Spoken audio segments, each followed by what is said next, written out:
Hello everyone, welcome to success with Rai academy. 5 मई 2021 के दैनिक जागरण के राष्ट्रीय संस्करण को आज के इस वीडियो में हम डिस्कस करेंगे। तो चलिए वीडियो को शुरू करते हैं। सबसे पहली जो न्यूज़ है हमारी, 5G सेवा शुरू करने के और करीब पहुंचा भारत। लंबे इंतजार के बाद देश 5G सेवा लॉन्च करने के और करीब पहुंच गया है। दूरसंचार विभाग ने टेलीकॉम कंपनियों को 5G टेलीफोन सेवा के ट्रायल की इजाज़त दे दी है। मंगलवार को दी गई इजाज़त के मुताबिक यह ट्रायल अगले 6 महीने तक चलेगा। इस लिहाज से इस वर्ष दिसंबर से देश में 5G सेवा औपचारिक रूप से बहाल हो सकती है। इस ट्रायल के लिए चीन की कंपनी हुआवे या JED को अनुमति दी गई है।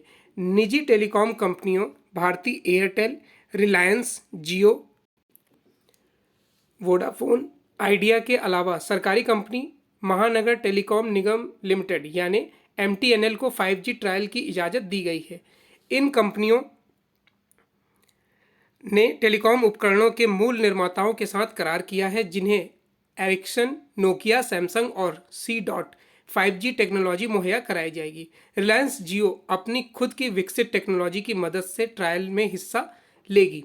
5G सेवा के बहाल होने पर यूजर्स को 4G के मुकाबले 10 गुना अधिक स्पीड से डाउनलोडिंग सुविधा मिलेगी, लेकिन इससे महत्वपूर्ण यह है कि टेलीमेडिसिन, टेली एजुकेशन, ड्रोन की मदद से कृषि निगरानी जैसे कई क्षेत्रों के कारोबार में नए आयाम खुल सकेंगे। देखिए, चीन इत्यादि में 5G सेवा पहले से चल रही है। भारत में अभी इसका ट्रायल होना था पिछले ही साल, लेकिन ये कोरोना काल की वजह से ये टल चुका था। इसमें फिर अब जो ट्रायल ये आ रहा है, इससे लोगों को कितना लाभ होगा ये आने वाले समय में इसलिए पता चलेगा क्योंकि इसका मूल्य क्या रखा जाता है। जाहिर सी बात है, जब 4G सेवा लॉन्च हुई थी तब रिलायंस जियो ने इसे एक तरीके से लॉन्च किया था। उसके बाद इसकी कीमतें नियंत्रण में थी, आप मान सकते हैं। उसी के तहत अब जब 5G सेवा में वोडाफोन भी शुरुआती तौर पर रहेगा, आइडिया, वोडाफोन शुरुआती तौर पर रहेंगे, तो अब इसकी कीमत देखने लायक होगी कि क्या रहती है। अनिश्चित काल के लिए टल गया IPL। देखिए, बहुत समय से ये मांग हो रही थी, ये मुद्दा चल रहा था, ये बहस चल रही थी कि IPL को स्थगित किया जाए कि ना किया जाए, क्योंकि और सब खेल स्थगित कर दिए गए थे, तो IPL को क्यों नहीं स्थगित किया जा रहा था। हालांकि IPL को इसलिए स्थगित नहीं किया जा रहा था क्योंकि इस पर इतना पैसा लगा हुआ था, व्यापारियों का, राजनीतिक लोगों का, यानी कि आप कह सकते हैं एक तरीके से ये पूरा एक ब्रांड बन चुका है और इसमें काफ़ी पैसा लगा हुआ है। अगर एक उम्मीद जताई जा रही है कि अगर पूरा IPL कैंसिल होता है और जिस तरीके से T20 वर्ल्ड कप जो अक्टूबर में होने हैं उसे ICC UAE में कराना चाहता है, अगर यहाँ की स्थिति नहीं सुधरी तो उससे BCCI को 2000 करोड़ रुपए का नुकसान होगा। आप सोच सकते हैं कि अगर इतना अमाउंट इस समय भारत में लगा दिया जाए कोरोना काल से बचाव के लिए, तो कोरोना काल की स्थिति है वो बहुत हद तक सुधर सकती है। अगर BCCI चाहे तो IPL कैंसिल करके जितना स्पॉन्सरशिप का पैसा था वो अगर कोरोना काल में भी दे देता है, कोरोना से निपटने के लिए दे देता है, तो इसमें काफ़ी मदद मिल जाएगी भारत सरकार को। कोलकाता नाइट राइडर्स के 2 खिलाड़ियों और चेन्नई सुपर किंग के सहयोगी स्टाफ के कोरोना पॉजिटिव आने के एक दिन बाद सनराइजर्स हैदराबाद के विकेटकीपर रिद्धिमान साहा व दिल्ली कैपिटल्स के स्पिनर अमित मिश्रा के संक्रमित पाए जाने के कारण IPL के मौजूदा सत्र को अनिश्चित काल के लिए स्थगित कर दिया गया है। यही नहीं, भारत में कोरोना की स्थिति को देखते हुए अक्टूबर-नवंबर में होने वाली T20 विश्व कप भी अब UAE में होने की उम्मीद जताई गई है। दैनिक जागरण ने पहले ही बताया था कि विश्व कप स्टैंड बाई मोड में है, यानी कि UAE में कराने के लिए ICC तैयार है। IPL का मौजूदा सत्र पिछले लगभग 1 महीने से बायो बबल यानी कोरोना से बचाव के लिए बनाया गया सुरक्षित माहौल में सुचारू रूप से चल रहा था, लेकिन सोमवार को KKR के गेंदबाज संदीप वारियर और वरुण चक्रवर्ती एवं CSK के गेंदबाज कोच L बालाजी के कोरोना पॉजिटिव आने के बाद KKR और रॉयल चैलेंजर्स बेंगलुरु के बीच सोमवार को अहमदाबाद में खेला जाने वाला मुकाबला स्थगित कर दिया गया था। फिर मंगलवार को दिल्ली में होने वाले CSK और राजस्थान रॉयल्स का भी मैच स्थगित कर दिया गया। सोमवार को दिल्ली के अरुण जेटली स्टेडियम के कुछ मैदान कर्मी भी पॉजिटिव पाए गए थे।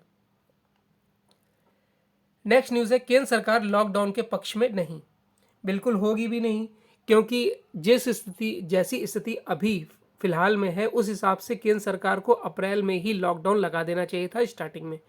पिछले साल कोरोना इसलिए भी इतना नहीं फैल पाया था क्योंकि केंद्र सरकार ने तुरंत इस पे एक्शन लिया था और तुरंत लॉकडाउन लगा दिया था। अब स्थिति इतनी भयावह हो चुकी है कि लॉकडाउन लगाना ही एकमात्र रास्ता है।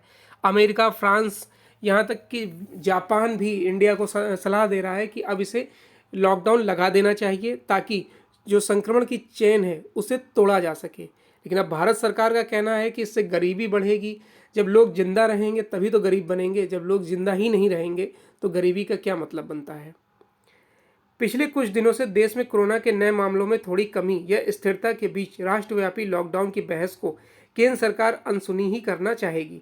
सरकारी सूत्रों का कहना है कि फिलहाल देश के आधे से ज़्यादा जिलों में कोरोना नियंत्रण में है। कई राज्यों में सीमित या पूर्ण लॉकडाउन है, उसका असर दिखने लगा है। ऐसे में राष्ट्रव्यापी लॉकडाउन न सिर्फ अतिरिक्त होगा बल्कि गरीबों के लिए परेशानी बढ़ाएगा। जाहिर है केंद्र किसी दबाव में लॉकडाउन के पक्ष में नहीं है। पिछले दिनों में सुप्रीम कोर्ट और औद्योगिक संगठनों के बाद अब कांग्रेस नेता राहुल गांधी की ओर से भी लॉकडाउन लगाने की मांग की जा रही है। सरकार के सूत्र इसे तार्किक नहीं मानते हैं। नेक्स्ट है कोरोना से लड़ाई के लिए भारत लगाए सेना। ये स्टेटमेंट दिया है फासी ने, जो कि अमेरिका के लोक स्वास्थ्य विशेषज्ञ हैं। कोरोना वायरस की दूसरी लहर के चलते भारत की स्थिति को बहुत गंभीर बताते हुए अमेरिका के लोक स्वास्थ्य विशेषज्ञ डॉक्टर एंथनी फासी ने महामारी से लड़ने में सैन्य बलों को लगाने समेत सारा संसाधन झोंक देने की बात कही है। उन्होंने तत्काल अस्थायी अस्पताल बनाने और अन्य देशों से चिकित्सा सामग्री के साथ साथ मानवीय मदद लेने को भी कहा है। डॉक्टर फासी अमेरिकी राष्ट्रपति जो बाइडेन के मुख्य चिकित्सा सलाहकार भी हैं। एक विशेष साक्षात्कार में उन्होंने राष्ट्रव्यापी लॉकडाउन लगाने का भी सुझाव दिया है। उन्होंने कहा कि जरूरी नहीं है कि यह लॉकडाउन 6 महीने का ही हो, यह कुछ सप्ताह का भी हो सकता है, लेकिन संक्रमण की निरंतरता और प्रसार रोकने के लिए यह बहुत जरूरी है। डॉक्टर फासी का यह सुझाव और आकलन ऐसे समय सामने आया है जब भारत में कोरोना संक्रमितों का कुल आंकड़ा 2 करोड़ पार कर चुका है। 3 महीने पहले की तुलना में यह संख्या लगभग दोगुनी है। फांसी ने कहा है कि यह देखते हुए भारत में महामारी के चलते स्थिति बहुत खराब है। दुनिया के अन्य देशों को इसकी मदद के लिए आगे आना होगा। जिस तरह अमेरिका मदद कर रहा है उसी तरह अन्य देशों को भी करना चाहिए। इसके साथ ही उन्होंने टीकाकरण बढ़ाने का भी सुझाव दिया है। अमेरिका यूरोप में पाबंदियों में ढील।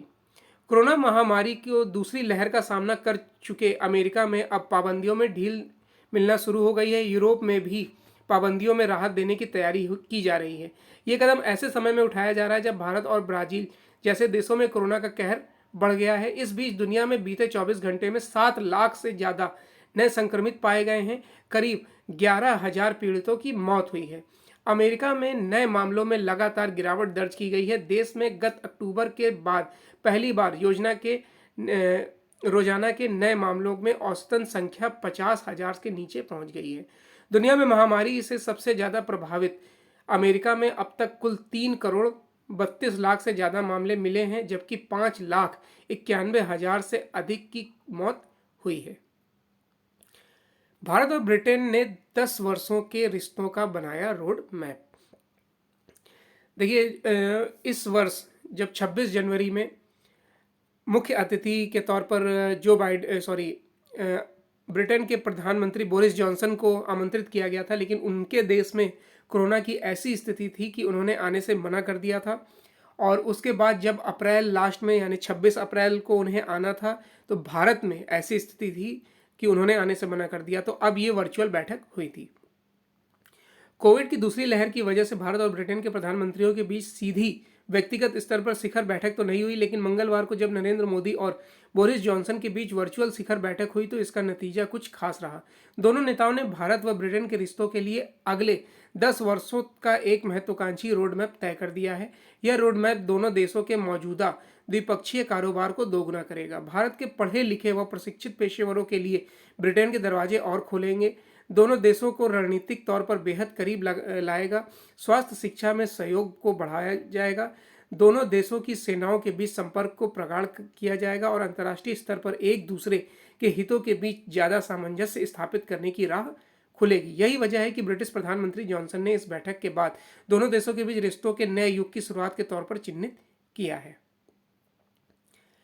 एनएचआरसी के चेयरमैन बने जस्टिस प्रफुल्ल चंद्र पंत।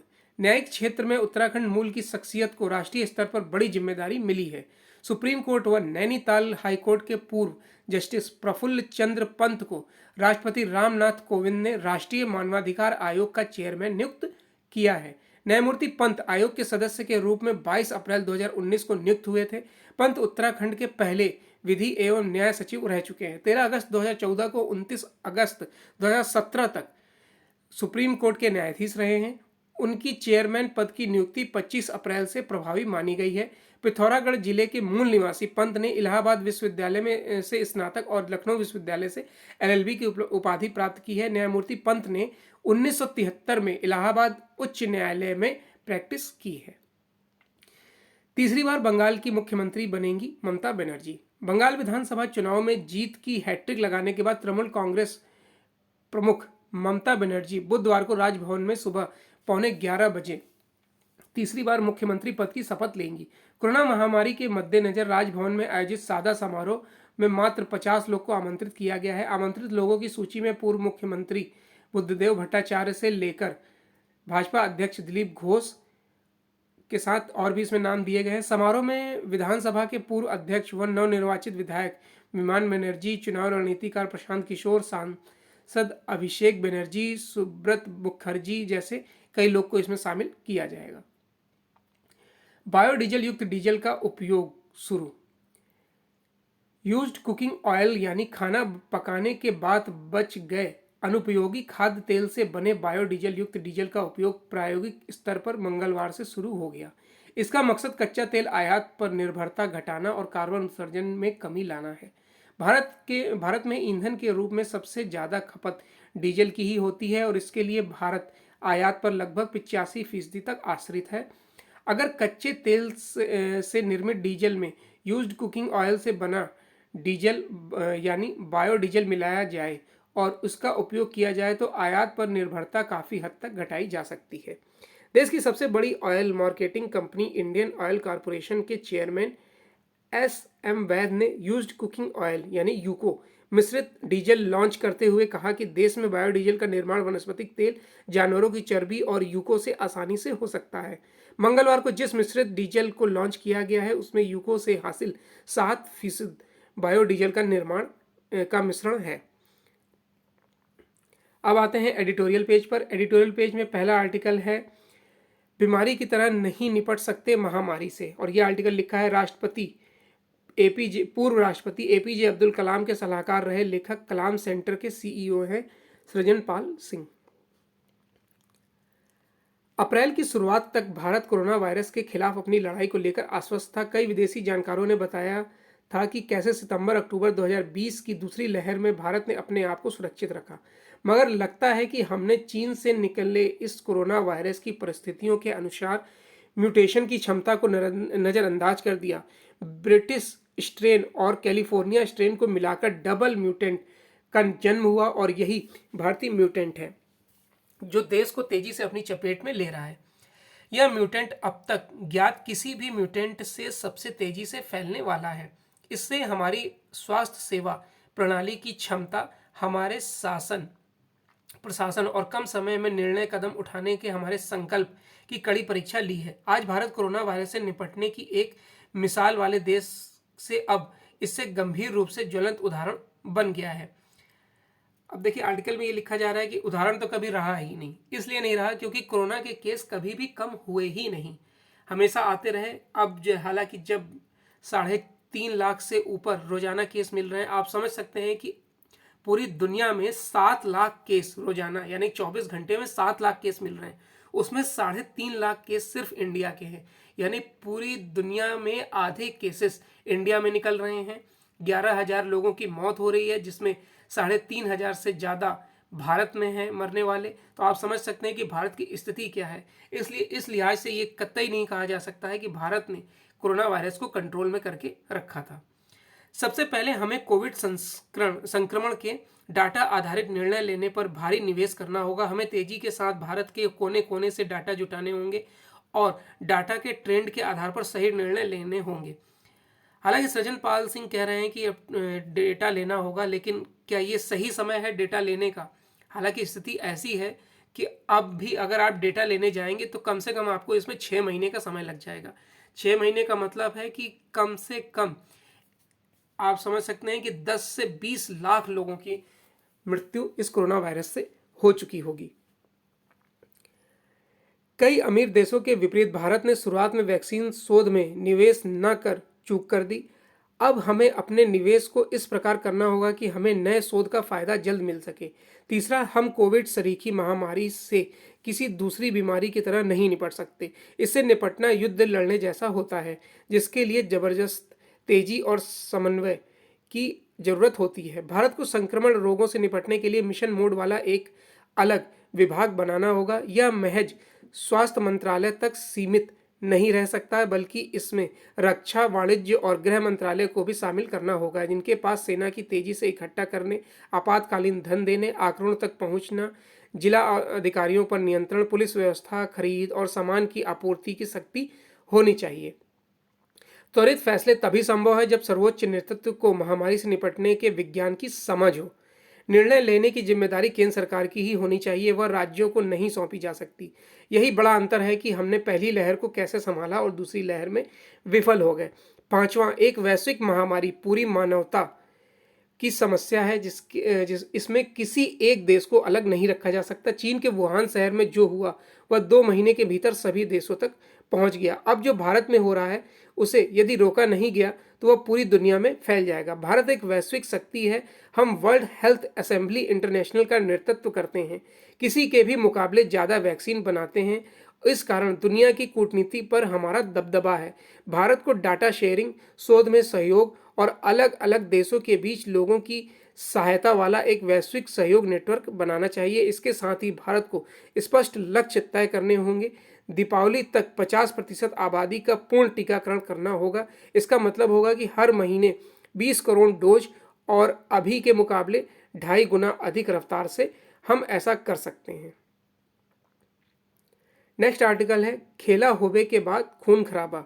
हालांकि ये पॉलिटिकल आर्टिकल है पूरी तरीके से, इसमें बंगाल के बाद चुनाव के बाद जो हिंसा हुई उस पर लिखा गया है, इसलिए हम इसे डिस्कस नहीं करेंगे। बंगाल को बचाओ।